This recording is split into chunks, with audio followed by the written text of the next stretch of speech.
Profesori kriminalistikës Ervin Karamuço gjatë një interviste foli rreth sulmit kibernetik ndaj emaileve të prokurorëve të SPAK të ndodhur më 12 mars.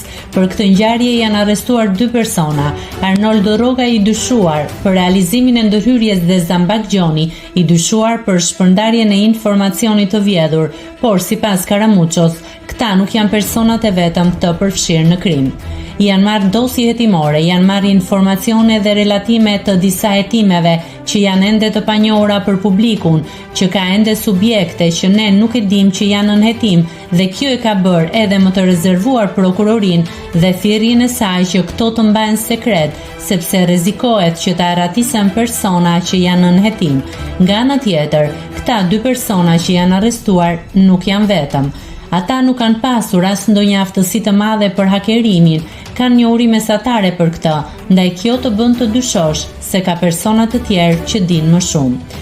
Këta janë ekzekutor, por kush i drejton?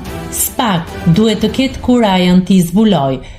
Por disa informacione paraprake dhe ende të pa konfirmuara thonë se gjurmët shkojnë deri në Parlamentin e Shqipërisë, ka të përfshirë politikanë në mënyrë direkte ose indirekte, ndërkohë motivi nuk dihet ende, mund të jetë për shantazh, për zhvendosje të vëmendjes, ka shumë arsye që duhet t'i hetoj SPAK, tha Karamuço.